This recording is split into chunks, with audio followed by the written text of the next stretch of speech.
पृथ्वी का पूरा शरीर कांप रहा था। उसने हिम्मत की और आगे की ओर बढ़ गया। हे भगवान, इतने बड़े महल में मैं उस मूर्ति को कहाँ ढूंढूं? ऊपर से इतना अंधेरा है, मुझे तो बहुत डर लग रहा है। लेकिन आज तो मैं जान कर ही रहूंगा, उस रहस्यमयी कमरे में ऐसा है क्या जिसे देखकर लोग मर जाते हैं। पृथ्वी चलता हुआ राज दरबार में पहुंच गया। वहां का दृश्य किसी खजाने से कम नहीं था। वहां रखे हीरे जवाहरात चमक रहे थे, जिसे देखकर हर कोई उसके जाल में फंस जाए। अरे वाह, कितना सारा खजाना है। लेकिन मुझे जो दिख रहा है वो सच नहीं, एक भ्रम है। मुझे अपने मार्ग से भटकना नहीं चाहिए। तभी पृथ्वी को अपने ठीक सामने एक विशाल मूर्ति दिखाई दी। पृथ्वी उसके पास गया। तो यही है वो मूर्ति। इसे स्पर्श करने से दूसरी दुनिया का द्वार खुल जाएगा। पृथ्वी ने उस मूर्ति को स्पर्श किया। कुछ देर बाद मूर्ति के पीछे एक विशाल द्वार खुला। वह द्वार बहुत भयानक था। उसके पीछे सिर्फ अंधेरा ही दिखाई दे रहा था। पृथ्वी उसके अंदर जाने ही वाला था कि तभी अचानक से एक आवाज आई। रुक जाओ, अगर अंदर गए तो कभी वापस नहीं आ पाओगे। मेरा काम तुम्हें सिर्फ बताना है। कौन हो तुम? मुझे अंदर जाने से क्यों रोक रही हो? मेरा अंदर जाना बहुत जरूरी है। मैं तुम्हें रोक नहीं रही हूँ, सच्चाई बता रही हूँ। आगे तुम्हारी मर्जी है। अंदर कुछ ऐसा है जिसे देखने की क्षमता तुम्हारे अंदर नहीं है। यह सुनकर पृथ्वी के पैरों तले जमीन खिसक गई। कुछ पल तक तो वह वहीं खड़ा रहा। फिर उसने आंखें बंद की, एक गहरी सांस ली और उस काले दरवाजे के अंदर कदम रख दिया। अंदर इतना घना अंधेरा था कि उसे अपना हाथ तक दिखाई नहीं दे रहा था। लेकिन तभी अंधेरे के कोने से किसी के नाखून घिसने जैसी आवाज आने लगी। ऐसा लग रहा था जैसे कोई चीज उसके बिल्कुल पीछे चल रही हो। पृथ्वी ने डरते डरते पीछे मुड़कर देखा। कौन है? मेरे सामने आओ, मैं तुमसे नहीं डरता, मेरे सामने आओ। हे भगवान, कितना भयानक दृश्य है। पृथ्वी के सामने लाशों का ढेर था। वह जगह किसी नरक से कम नहीं थी। उन्हीं के बीच एक और कंकाल था, लेकिन वह सबसे अलग था। उसके हाथों में एक दिव्य किताब थी और सर पर ताज। शायद यही वो चीज है जिसे ढूंढने मैं यहाँ तक आया हूँ। ये वही दिव्य किताब है। पृथ्वी ने उसके हाथों से किताब ली और दरवाजे से बाहर चला गया। तो इसी किताब में लिखा है भैरवी के पूरे जीवन काल की सच्चाई। मुझे इसे ही पढ़ना होगा। पृथ्वी ने किताब का पहला पन्ना खोला और उसके सामने वर्षों पुराना इतिहास सामने आने लगा। वर्षों पहले की बात है। घने जंगल से होते हुए महाराज प्रताप अपनी सेना और मंत्री के साथ महल लौट रहे थे। जंगल काफी घना था और चारों तरफ पेड़ ही पेड़ थे। महाराज, आज तो काफी देर हो गई है ना जाने क्यों ऐसा लग रहा है कि कोई मुसीबत आने वाली हो। अरे मंत्री जी, हो सकता है आप थक गए हो, इसीलिए ऐसा लग रहा है। बस हम महल पहुंचने ही वाले हैं। वह सब महल की ओर ही जा रहे थे, लेकिन कुछ देर बाद सभी की सांसें अटक गईं। सारे लोग एक ही जगह पर खड़े रह गए, क्योंकि सामने एक बहुत विशाल शेर खड़ा था, जो दिखने में बहुत डरावना और खूंखार था। अरे नहीं, ये शेर तो हम सबको मार देगा। अगर जिंदा बचना है तो भागो यहाँ से। सारे सैनिक और मंत्री वहां से भागने लगे, लेकिन वहां सिर्फ और सिर्फ महाराज ही खड़े थे। महाराज कुछ भी सोच नहीं पा रहे थे। वह एक जगह ही स्तब्ध खड़े रह गए। हे भगवान, इस शेर का सामना मैं तो नहीं कर सकता। मेरे पास मेरी तलवार भी नहीं है। मैं इस छोटे से खंजर से इतने बड़े शेर का शिकार नहीं कर सकता। वह शेर धीरे धीरे महाराज की ओर बढ़ने लगा। महाराज की सांसें और तेज होती गईं। शेर महाराज पर जैसे ही हमला करने वाला था, लेकिन तभी महाराज के सामने एक सुंदर स्त्री आकर खड़ी हो गई। वह शेर उस स्त्री को देखकर रुक गया और डरने लगा। कुछ देर बाद वह शेर वहां से भाग गया। अरे देवी, आप कौन हैं? मैंने आज तक इतनी साहसी स्त्री नहीं देखी। आपका नाम क्या है? महाराज, मेरा नाम भानुमति है और मैं इसी जंगल में रहती हूँ, इसीलिए मुझे जंगली जानवरों से डर नहीं लगता। तभी वहां महाराज के सैनिक और मंत्री जी लौट आए। अरे महाराज, आप ठीक तो है ना? हमें लगा कि आप भी हमारे साथ भाग रहे हैं। जब हमने पीछे मुड़कर देखा आप नहीं थे, इसीलिए हम वापस लौट कर आए हैं। अरे मंत्री जी, हम ठीक हैं। इन देवी ने हमारी जान बचाई, वरना हम तो आज उस शेर का भोजन बन ही जाते। देवी, आपका बहुत बहुत धन्यवाद हमारे महाराज की जान बचाने के लिए। महाराज चलिए, महल के लिए देर हो रही है। महाराज फिर से अपनी सेना और मंत्री के साथ महल लौट आए। आखिर वो स्त्री उस जंगल में क्यों रहती हैं? उनके माता पिता कहाँ हैं? उनकी जितनी सुंदर स्त्री मैंने आज तक नहीं देखी। कल मैं उन्हें अपने दरबार में बुलाऊंगा और विवाह का प्रस्ताव रखूंगा। महाराज को पूरी रात नींद नहीं आई और अगले ही दिन महाराज ने उस स्त्री को अपने महल में बुलवाया। जाओ सैनिकों, कल जंगल में हमने जिस स्त्री को देखा था उसे आज हमारे दरबार में लेकर आओ। जिसके बाद सैनिक उस जंगल की ओर चले गए। बहुत देर तक चलने के बाद वह दोनों उस सुंदर स्त्री की कुटिया तक पहुंचे। आप तो महाराज के सैनिक हैं ना? बताइए, यहाँ क्यों आए हैं? क्या आप रास्ता भटक गए हैं? नहीं, हम रास्ता नहीं भटके। हम तो तुम्हें ढूंढने यहाँ तक आए हैं। महाराज ने अभी तुम्हें अपने दरबार में बुलाया है। मुझे बुलाया है? पर क्यों? मैंने कोई गलती की है क्या? हमें नहीं पता, बस महाराज ने बुलाया है, इतना ही जानते हैं। वह स्त्री सैनिकों के साथ महाराज के दरबार में पहुंची। प्रणाम महाराज, मुझे बुलाने के लिए क्या कारण है? क्या मुझसे कोई गलती हुई है? अरे नहीं नहीं देवी, भला आपसे कैसी गलती हो सकती है? हम तो ये जानना चाहते हैं कि जंगल में आपके साथ कौन रहता है? आपके माता पिता कहाँ हैं? महाराज, जब मैं 15 वर्ष की थी तभी मेरे माता पिता चल बसे थे। एक छोटा भाई था, अब वो कहाँ है मैं ये भी नहीं जानती। बस तभी से मैं इस जंगल में अकेली रह रही हूँ। देवी, आज से आपको वहाँ रहने की कोई जरूरत नहीं है। आप हमारे महल में रह सकती हैं। हम कुछ समझे नहीं महाराज। जब हमारा घर है तो हम महल में क्यों रहें? देवी, जब से हमने आपको देखा है आपके ही बारे में सोच रहे हैं। हमारा अभी तक विवाह नहीं हुआ और शायद आपका भी नहीं हुआ। क्या आप हमसे विवाह करेंगी?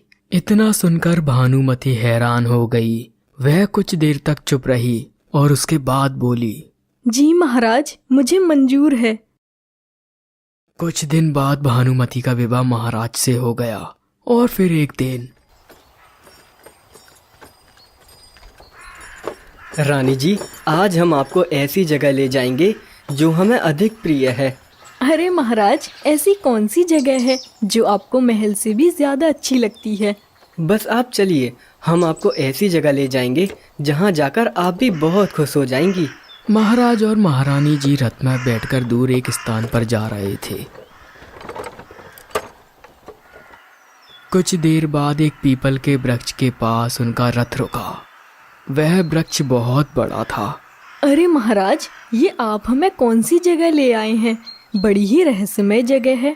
अरे रानी जी, ये वही वृक्ष है जिसके अंदर हमारी देवी भैरवी का मंदिर है।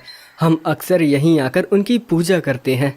भैरवी का नाम सुनकर रानी के चेहरे का रंग उड़ गया और वह कहती हैं, भैरवी, महाराज जल्दी यहाँ से चलिए। हम और कुछ देर यहाँ रुके तो हमारा सर फट जाएगा। अरे रानी जी, आपको क्या हुआ?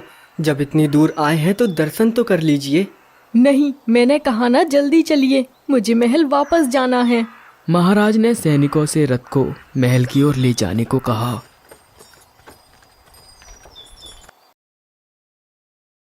रानी जी, आखिर आप हमारी देवी का नाम सुनकर इतना डर क्यों गईं? और क्या हो गया था आपको?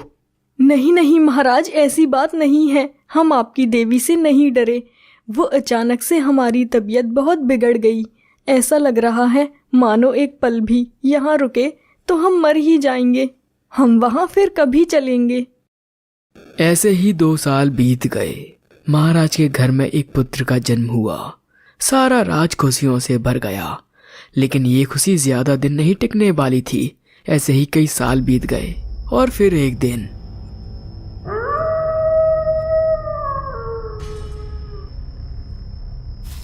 अरे आज तो बहुत देर हो गई, काम करते करते पता ही नहीं चला कि रात कब हो गई। राजू रात के वक्त अपने घर की ओर लौट रहा था कि तभी उसे पीछे पायलों की आवाज आती है और वह पीछे मुड़ा। अरे कौन है, मेरे सामने आओ। राजू फिर से आगे की ओर चलने लगा, लेकिन अब वह आवाज और भी तेज होने लगी। उसने डरते हुए पीछे देखा और उसकी सांसें अटक गईं। हे भगवान, आपने तो मुझे डरा ही दिया था। आखिर आप यहाँ क्या कर रही हैं? तभी पूरे गांव में राजू की चीख गूंज उठी। अगले दिन सारे गांव में भीड़ जमा हो गई। सारे गांव वाले हैरान। हे भगवान, गांव में पहले इतनी भयानक मौत मैंने किसी की नहीं देखी। आखिर इसे हुआ क्या है? पता नहीं, पर इतना जरूर कह सकता हूँ कि ये किसी जानवर का काम नहीं है। इसके शरीर से खून निकाल लिया गया है। आखिर ऐसा कौन कर सकता है? यह बात महाराज तक पहुंची, लेकिन महाराज भी कुछ समझ नहीं पा रहे थे।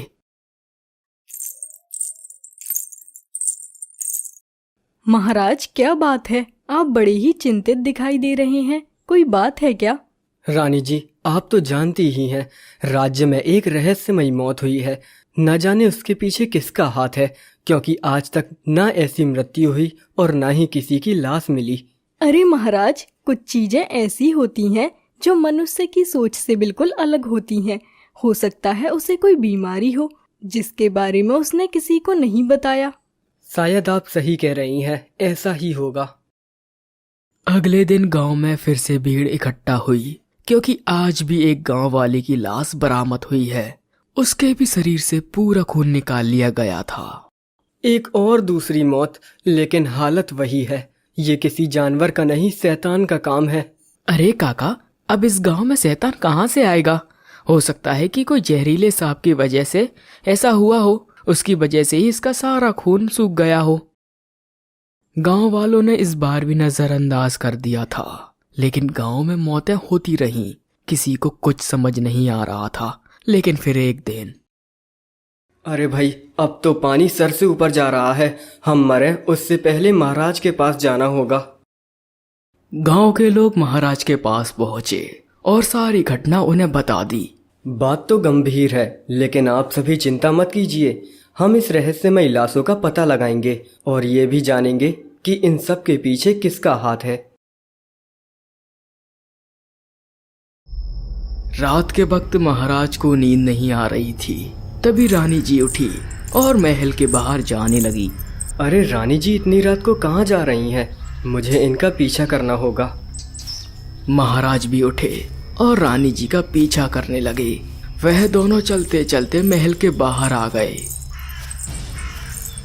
अरे रानी जी तो महल के बाहर चली गईं। कहीं वो नींद में तो नहीं चल रही। मुझे चुपचाप उनका पीछा करना चाहिए। रानी जी आगे की ओर बढ़ती जा रही थी और उनके पीछे महाराज भी चल रहे थे। रानी जी चलते चलते खेतों तक पहुंची। वहां एक किसान काम कर रहा था। महाराज पेड़ के पीछे छिप गए। अरे रानी जी, आप यहाँ, वो भी इतनी रात को? आप नहीं जानती राज्य में कितना बड़ा खतरा बढ़ गया है। मैं भी अपने घर ही जा रहा था। चलिए मैं आपको महल छोड़ देता हूँ। रानी ने कुछ जवाब नहीं दिया। वो सिर्फ किसान को देखे जा रही थी।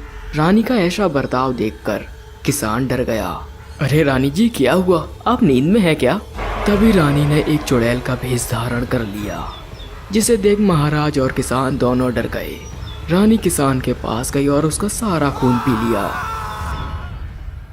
महाराज ये सब देख रहे थे, लेकिन डर के कारण वह एक कदम भी आगे ना बढ़ा सके। हे भगवान, जिसे मैंने साधारण स्त्री समझा वो तो एक डायन निकली, वो भी इतनी भयानक। हे भगवान, अब मैं क्या करूं? महाराज तुरंत अपने महल लौट गए और सो गए।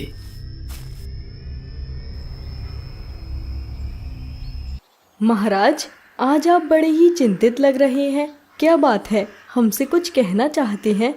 रानी जी, अब अपने चेहरे से ये मासूमियत का पर्दा हटा दीजिए, क्योंकि हम सब कुछ जान चुके हैं। सब कुछ जान चुके हैं? महाराज, हम कुछ समझे नहीं। कैसा मासूमियत का पर्दा? ठीक बोलिए। हमने कल रात को आपका पीछा किया और सब कुछ देख लिया कि आपने कैसे एक डायन का भेष धारण करके उस मासूम किसान को मार दिया। हम जानते हैं अब आप हमें भी मार दोगी, क्योंकि हम आपका सच जान चुके हैं। ठीक है महाराज, मार दीजिए मुझे। रानी की ऐसी बात सुनकर महाराज भ्रमित हो गए। ये क्या कह रही हैं महारानी जी? क्या आप सच में मरना चाहती हैं? महाराज आप ही बताइए, हमारी क्या गलती थी? हम तो जंगल में रहकर अपना जीवन काट रहे थे। आपने ही हमें बुलाकर विवाह का प्रस्ताव रखा, लेकिन अब आपको सब पता चल गया है। मार दीजिए हमें। मैं आपको नहीं मार सकती क्योंकि आप हमारे पति हैं। नहीं रानी जी, हम भी आपको नहीं मार सकते। हमने आपसे सच्चा प्रेम किया है। आप ये सब कुछ छोड़ क्यों नहीं देती? महाराज अगर मैंने लोगों को मारना छोड़ दिया तो मैं मर जाऊंगी। महाराज पूरी तरह चुड़ैल के झांसे में फंस गए। और फिर एक दिन, अरे महाराज, आप इतनी रात को अकेले कहाँ जा रहे हो, वो भी अकेले? अरे सुरेश, मैं तो तुम्हें ही ढूंढ रहा था। मेरे साथ आओ, तुमसे कुछ काम है। मुझे ढूंढ रहे थे? चलिए महाराज, क्या काम है वैसे? महाराज उस व्यक्ति को अपने साथ महल ले गए। हाँ महाराज, बताइए ना क्या काम है जिसके लिए आप मुझे यहाँ महल लेकर आए हैं? तुम एक काम करो सुरेश, इस कक्ष के अंदर जाओ। अंदर बैठे सैनिक तुम्हें सब कुछ समझा देंगे।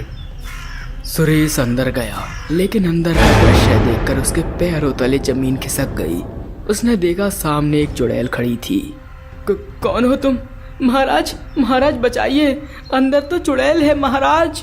रानी सुरेश की ओर बढ़ी और उस पर हमला कर दिया।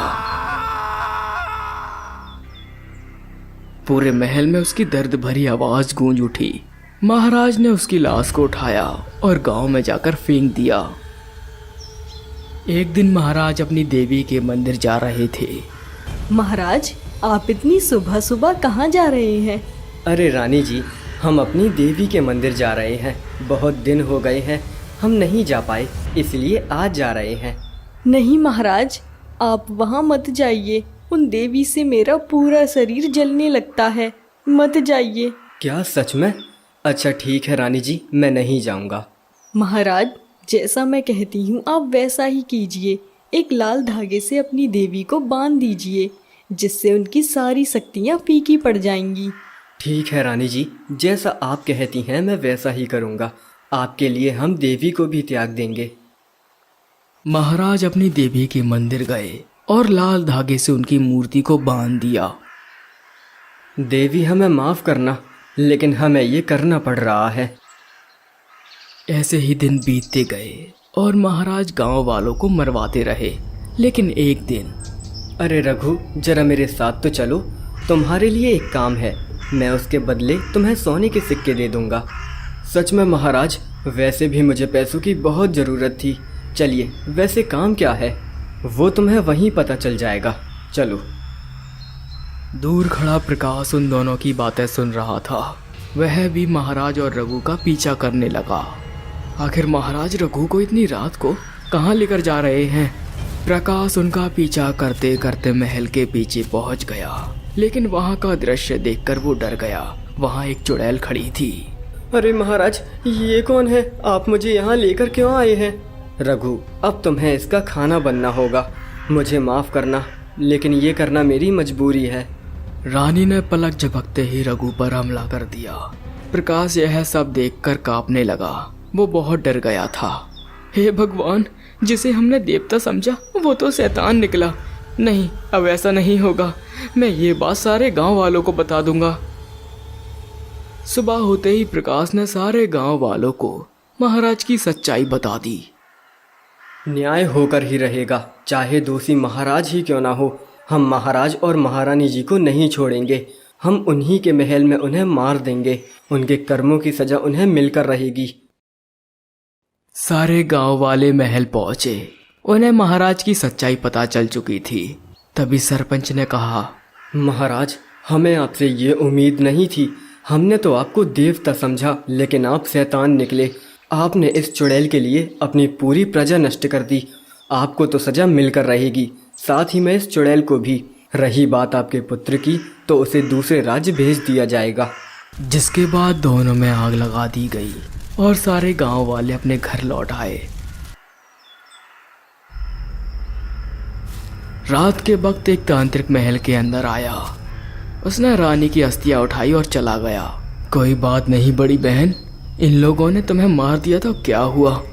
मैं तुम्हें इस गांव के सबसे शक्तिशाली शैतान बनाऊंगा जिसके नाम से लोग कांप उठेंगे। तांत्रिक रानी की अस्थियां लेकर जंगल में चला गया।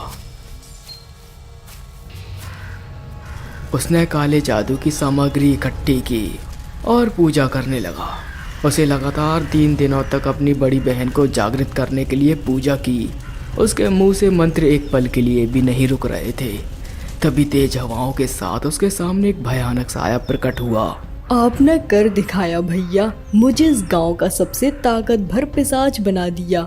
अब इस गांव को कोई नहीं बचा सकता। एक दिन सरपंच आधी रात को अपने घर लौट रहा था। अरे भाई, आज तो काफ़ी देर हो गई, लेकिन सभी का हिसाब पूरा हो गया। अब मुझे रोज रोज जाने की ज़रूरत नहीं है।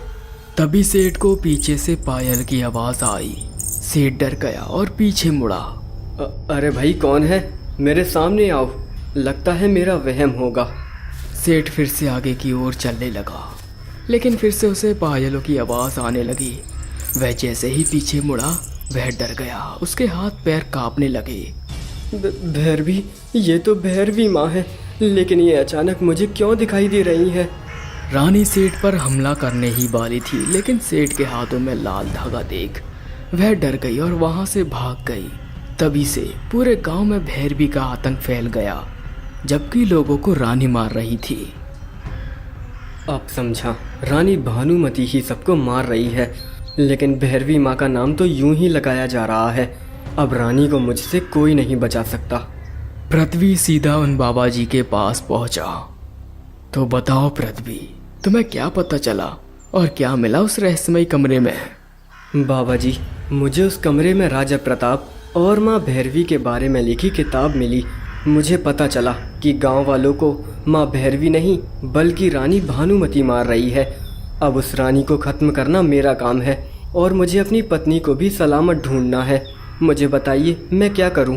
पृथ्वी, तुम सीधा उस देवी के मंदिर जाओ जिनकी पूजा राजा प्रताप करता था। उनकी शक्तियाँ एक लाल धागे से बांध दी गई हैं। तुम वहीं जाओ और वो लाल धागा उठाकर वहीं रखा एक खंजर उठा लेना। उसी से रानी का वध होगा। गुरुवर, आप मुझे वहाँ जाने का मार्ग बता दीजिए। मैं उसे कहाँ ढूंढूं? वो जीवित है भी या नहीं? तुम्हारी पत्नी रानी की गुफा में बंद है, वो जीवित है, बस मैं इतना ही कह सकता हूँ। जाओ, अब देर मत करो। पृथ्वी माँ भैरवी के मंदिर की ओर जाने लगा। बहुत देर तक चलने के बाद पृथ्वी उस रहस्यमय पेड़ के पास पहुंचा और उसके अंदर चला गया। तो यही वो देवी हैं जिनकी पूजा राजा प्रताप करता था। मुझे इनका लाल धागा हटाना होगा। पृथ्वी देवी की मूर्ति के पास गया और लाल धागा हटा दिया और उसके पास रखा खंजर भी उठा लिया। इस खंजर से ही होगा रानी भानुमति का अंत। पृथ्वी घने जंगल में रानी भानुमति की गुफा तक गया। हे भगवान, मुझे तो बहुत डर लग रहा है, लेकिन अंदर जाना ही होगा। मुझे मेरी पत्नी वहीं मिलेगी। तभी पृथ्वी को पीछे से पायलों की आवाज आने लगी। वह पीछे मुड़ा। पीछे रानी भानुमति खड़ी थी। उसे देख पृथ्वी की सांसें अटक गईं। उसकी हिम्मत नहीं हो रही थी कि वह रानी पर वार कर सके। रानी भानुमति, आज तुझे मुझसे कोई नहीं बचा सकता। तेरा मरना तय है। तभी रानी पृथ्वी की ओर आगे बढ़ी। पृथ्वी ने भी हिम्मत की और आगे बढ़कर रानी की पीठ में खंजर घोंप दिया और रानी वहीं जलकर मर गई। तेरा अंत हो गया रानी, अब मुझे अंदर जाना होगा। पृथ्वी गुफा के अंदर गया और देखा कि उसकी पत्नी वहीं बैठी हुई थी। वह भी पृथ्वी को देखकर बहुत खुश हुई। अरे जी, आप आ गए। मुझे लगा ये चुड़ैल मुझे मार देगी। चलिए यहाँ से चलते हैं, वरना वो आ जाएगी। चिंता मत करो वर्षा, अब उस चुड़ैल का वध हो चुका है। मैंने उसे मार दिया। अब वो इस गांव में किसी को नहीं मारेगी। कल सुबह हम माँ भैरवी के दर्शन करके अपने घर लौट जाएंगे।